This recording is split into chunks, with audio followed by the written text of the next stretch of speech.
There was thunder in the air on the night I went to the deserted mansion atop Tempest Mountain to find the lurking fear.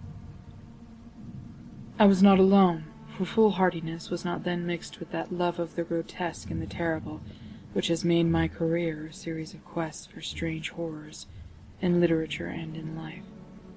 With me were 2 faithful and muscular men, for whom I had sent when the time came. Men long associated with me in my ghastly explorations, because of their peculiar fitness.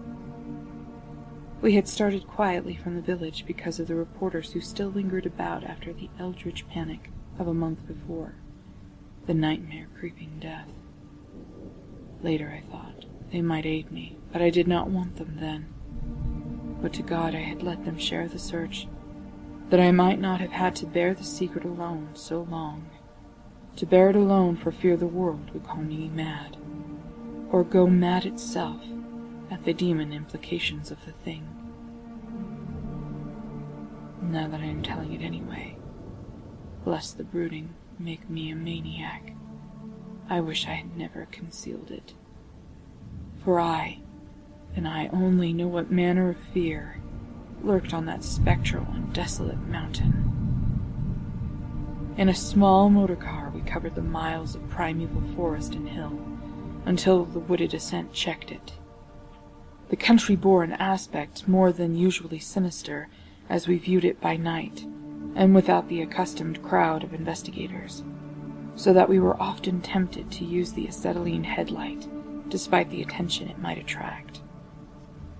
It was not a wholesome landscape after dark, and I believe I would have noticed its morbidity, even if I had been ignorant of the terror that stalked there. Of wild creatures there were none. They are wise when death leers close. The ancient lightning-scarred trees seemed unnaturally large and twisted, and the other vegetation unnaturally thick and feverish, while curious mounds and hummocks in the weedy, fulgurite-pitted earth reminded me of snakes, and dead men's skulls swelled to gigantic proportions. Fear had lurked on Tempest Mountain for more than a century. This I learned at once from newspaper accounts of the catastrophe which first brought the region to the world's notice. The place is a remote, lonely elevation in that part of the Catskills where Dutch civilization once feebly and transiently penetrated, leaving behind it as it receded only a few ruined mansions and a degenerate squatter population inhabiting pitiful hamlets on isolated slopes. Normal beings seldom visited the locality till the state police were formed, and even now only infrequent troopers patrol it. The fear, however, is an old tradition throughout the neighboring villages, since it is a prime topic in the simple discourse of the poor mongrels who sometimes leave their valleys to trade hand-woven baskets for such primitive necessities as they cannot shoot, raise, or make. The lurking fear dwelt in the shunned and deserted Martin's mansion, which crowned the high but gradual eminence whose liability to frequent thunderstorms gave it the name of Tempest Mountain. For over 100 years the antique grove-circled stone house had been the subject of stories incredibly wild and monstrously hideous. Stories of a silent, colossal, creeping death, which stalked abroad in summer. With whimpering insistence the squatters told tales of a demon, which seized lone wayfarers after dark, either carrying them off or leaving them in a frightful state of gnawed dismemberment, while sometimes they whispered up blood trails towards the distant mansion. Some said the thunder called the lurking fear out of its habitation, while others said the thunder was its voice. No one outside the backwoods had believed these varying and conflicting stories with their incoherent, extravagant descriptions of the half-glimpsed fiend. Yet not a farmer or villager doubted the Martens' mansion was ghoulishly haunted. Local history forbade such a doubt, although no ghostly evidence was ever found by such investigators which had visited the building after some especially vivid tale of the squatters. Grandmothers told strange myths of the Martens spectre, myths concerning the Martens family itself, its queer, hereditary dissimilarity of eyes, its long, unnatural annals, and the murder which had cursed it. The terror which brought me to the scene was a sudden and portentous confirmation of the mountaineer's wildest legends. One summer night, after a thunderstorm of unprecedented violence, the countryside was aroused by a squatter stampede which no mere delusion could create. The pitiful throngs of natives shrieked and whined of the unnameable horror which had descended upon them, and they were not doubted. They had not seen it, but had heard such cries from one of their hamlets that they knew a creeping death had come. In the morning, citizens and state troopers followed the shuddering mountaineers to the place where they said the death had come. Death was indeed there. The ground under one of the squatter villages had caved in after a lightning stroke, destroying several of the malodorous shanties. But upon this property damage was superimposed an organic devastation, which paled it to insignificance. Of a possible 75 natives who had inhabited this spot, not one living specimen was visible. The disordered earth was covered with blood and human debris, bespeaking too vividly the ravages of demon teeth and talons. Yet no visible trail led away from the carnage. That some hideous animal must be the cause, everyone quickly agreed. Nor did any tongue now revive the charge that such cryptic deaths formed merely the sordid murders common in decadent communities.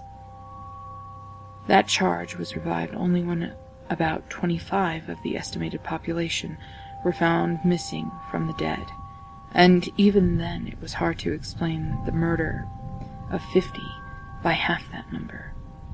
But the fact remained that on a summer night a bolt had come out of the heavens and left a dead village whose corpses were horribly mangled, chewed, and clawed. The excited countryside immediately connected the horror with the haunted Martins mansion, though the localities were over 3 miles apart. The troopers were more skeptical, including the mansion only casually in their investigations, and dropping it altogether when they found it thoroughly deserted. The country and village people, however, canvassed the place with infinite care, overturning everything in the house, sounding ponds and brooks, beating down bushes, and ransacking the nearby forests. All was in vain. The death that had come had left no trace save destruction itself. By the second day of the search, the affair was fully treated by the newspapers, whose reporters overran Tempest Mountain. They described it in much detail, and with many interviews as to elucidate the horror's history as told by local grandames. I followed the accounts languidly at first, for I am a connoisseur in horrors. But after a week, I detected an atmosphere which stirred me oddly, so that on August 5th, 1921, I registered among the reporters who crowded the hotel at Lefferts Corners, nearest village to Tempest Mountain, and acknowledged headquarters of the searchers. 3 weeks more, and the dispersal of the reporters left me free to begin a terrible exploration based on the minute inquiries and surveying with which I had meanwhile busied myself. So that on this summer night, while distant thunder rumbled, I left a silent motor car and tramped with 2 armed companions up to the last mound-covered reaches of Tempest Mountain, casting the beams of an electric torch on the spectral gray walls that began to appear through giant oaks ahead. In this morbid night, solitude and feeble shifting illumination, the vast box-like pile displayed obscure hints of terror which day could not uncover. Yet I did not hesitate, since I had come with fierce resolution to test an idea. I believed that the thunder called the death demon out of some fearsome secret place, and, be that demon solid entity or vaporous pestilence, I meant to see it. I had thoroughly searched the ruin before, hence I knew my plan well, choosing as the seat of my vigil the old room of Jan Martens, whose murder looms so great in rural legends. I felt subtly that the apartment of this ancient victim was best for my purposes.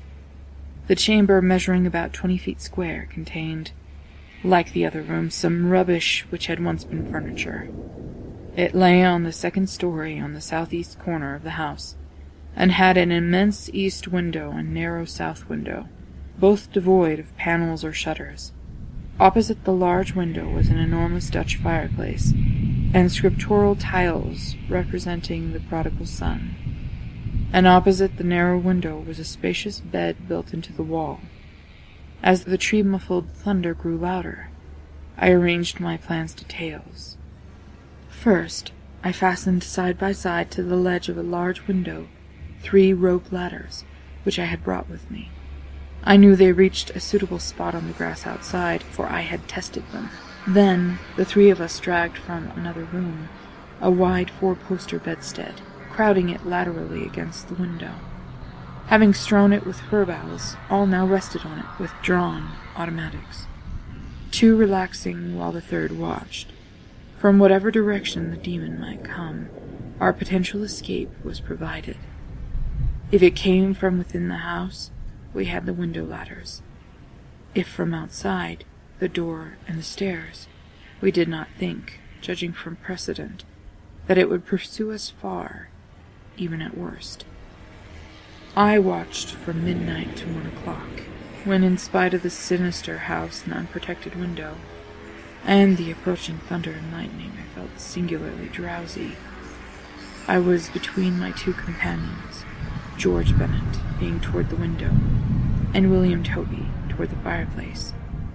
Bennet was asleep, having apparently felt the same anomalous drowsiness which affected me.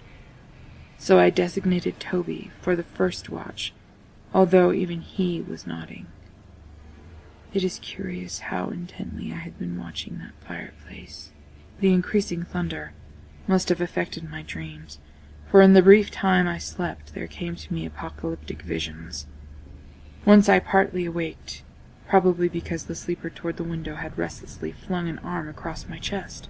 I was not sufficiently awake to see whether Toby was attending to his duties as sentinel, but I felt a distinct anxiety on that score. Never before had the presence of evil so poignantly oppressed me. Later I must have dropped asleep again, for it was out of a phantasmal chaos that my mind leaped when the night grew hideous with shrieks beyond anything in my former experience or imagination. In that shrieking, the inmost soul of human fear and agony clawed hopelessly and insanely at the ebony gates of oblivion. I awoke to red madness and the mockery of diabolism, as farther and farther down inconceivable vistas that phobic and crystalline anguish retreated and reverberated. There was no light, but I knew from the empty space at my right that Toby was gone. God alone knew whither. Across my chest still lay the heavy arm of the sleeper at my left. Then came the devastating stroke of lightning which shook the whole mountain.